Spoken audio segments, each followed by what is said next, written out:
Hello friends, let us start with current electricity. So electricity is very important in our life.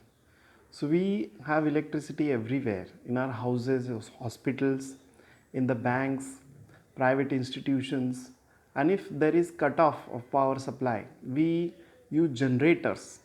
But our life will become very difficult if we don't have these electrical appliances around us.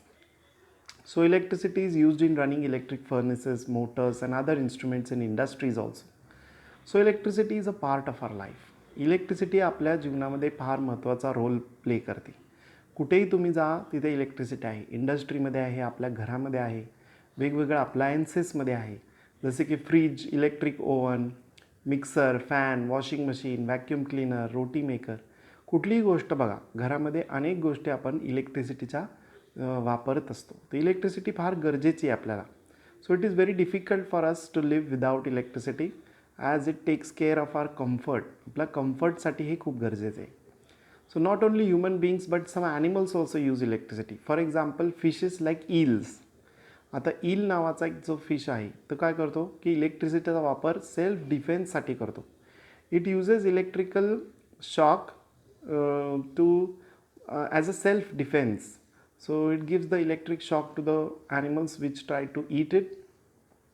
So this is an example where electricity is used in nature also. So what if we could collect and store electricity? So naturally if you see the lightning that is there, lightning जर आपण harness करू शकलो तर त्याच्यातनं आपले इलेक्ट्रिसिटीचे बरेचसे problems solve होतील. पण अजूनपर्यंत तरी ते शक्य झाले नाही. So you must have seen waterfall. Which way does the water flow? So always the water will flow from a height to the lower part, that is from upper level to lower level. So when water is released from dam higher levels, because of gravity it falls to the lower levels. So we know this is because of potential difference. So potential difference is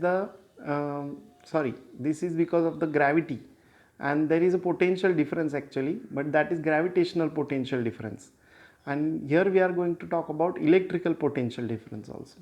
So look at this experiment. तर या एक्सपेरिमेंटमध्ये तुम्हाला दोन bottle दिसतात आहे. त्या बॉटल्समध्ये पाणी भरलेलं आहे, पण त्या पाण्याची लेवल सेम नाही आहे. The level of water is not same.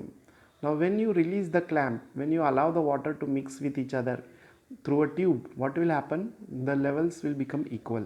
The water will start flowing from higher level to lower level till both of them attain the same level. जोपर्यंत हायर लेवल ते लोअर लेवल आहे तोपर्यंत काय water flow होणार आहे. पण जेव्हा दोन्ही लेवल सेम होतात तेव्हा काय वॉटर लेवल स्टॉप होतो. So just like water there is flow of electric charge and depending on the levels of the charge, where we have higher charge and where we have lower charge. So positive charge flows from higher potential to lower potential. So we have seen that electricity is nothing but flow of electrons. So electrons flow from a point of lower potential to higher potential. बघा, electric charge जो आहे त्याचा flow म्हणजेच electricity आहे. आता electricity आपण जी वायरमध्ये बघतो त्याच्यामध्ये काय आहे की फ्री इलेक्ट्रॉन्स असतात. There are free electrons present in the wire which move from one place to another, and that is nothing but flow of electricity. So electrons always flow from lower potential to higher potential. That means from negative end to positive end. Positive end is considered to be at higher potential. ठीक आहे, तर lower potential negative असतो, higher potential हा positive असतो. हे लक्षात ठेवा. या दोघांमध्ये जो डिफरन्स आहे त्यालाच आपण म्हणतो potential difference. So what is potential difference? It is the difference in the value of potential between point A and B. So conductor A is at higher potential than B. When these are connected by conducting wires, potential difference is created through them. Now the question comes, till when will the charge flow? So if the charge is flowing from negative to positive, till when? Till there is no potential difference between them. For example, here if you see the water that was flowing from one bottle to other bottle, it was flowing till the levels were not same. एकदा level same झाली की water flow stop होतो. तसंच इकडे सुद्धा आहे, एकदा दोघांची पोटेन्शियल डिफरन्स सेम झालं की फ्लो स्टॉप होतो.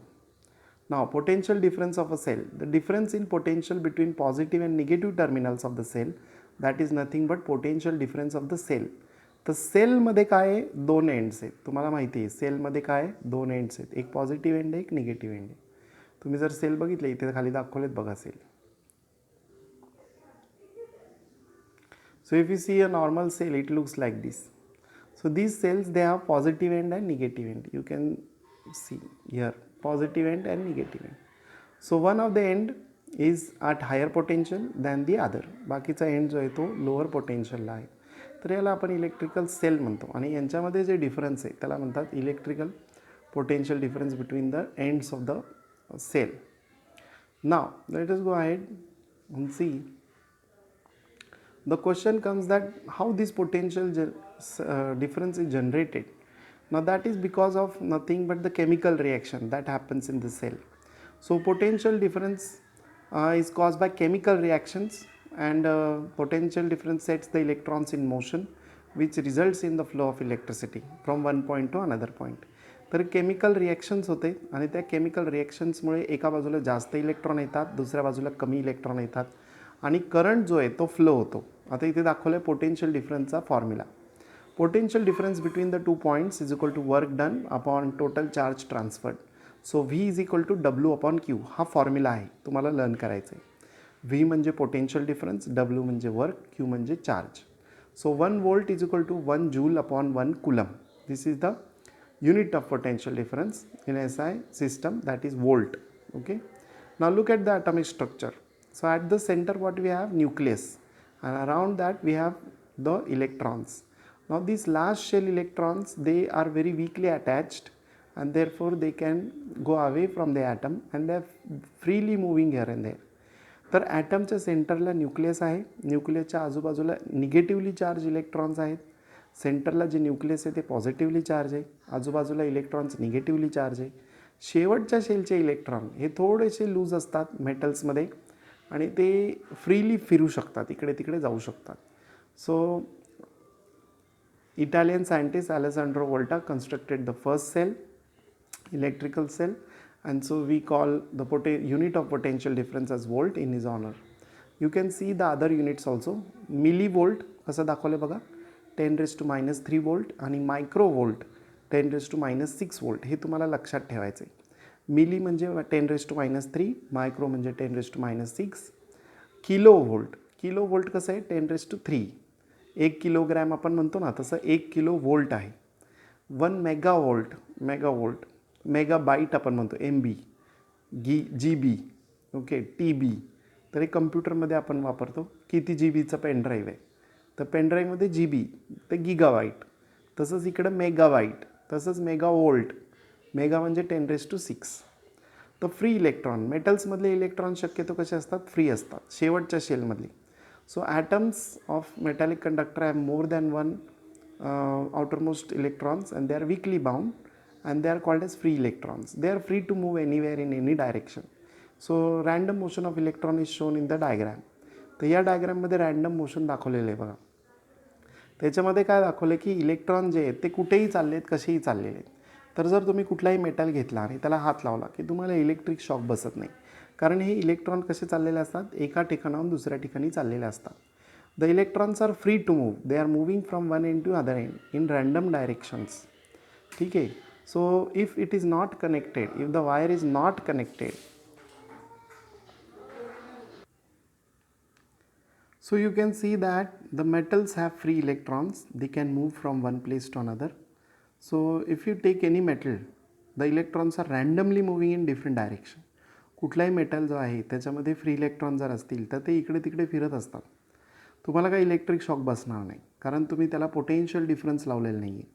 As soon as you apply a potential difference to this conductor, the electron starts moving in a particular direction. More electrons are moving in a particular direction.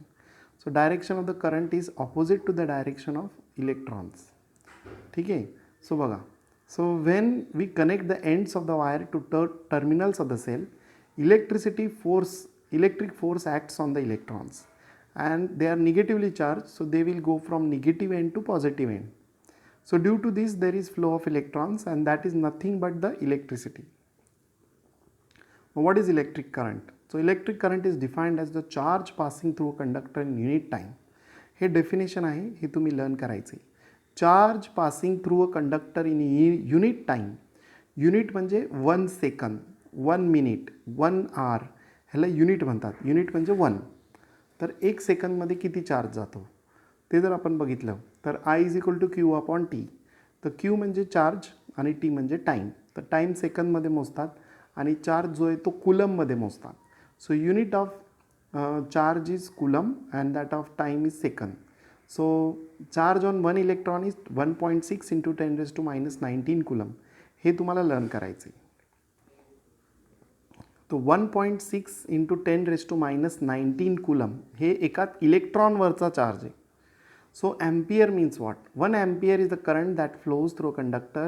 1 coulomb charge passes through every second. एका सेकंदामध्ये 1 coulomb charge जर pass होत असेल तर त्याला 1 ampere current असं म्हणतात. Current कशात मोजतात? ॲम्पियरमध्ये मोजतात. लक्षात ठेवा. Current is measured in ampere. Okay, current is measured in ampere. I is equal to Q upon T. I म्हणजे करंट, क्यू म्हणजे चार्ज, टी म्हणजे टाईम. तर दुसरा त्याचा फॉर्म्युला काय दिला 1 अँपियरचा? 1 ampere is equal to 1 coulomb upon 1 second. Now 1 milli ampere. Milli means what? 10⁻³ ampere आणि मायक्रो अँपियर 10⁻⁶ अँपियर.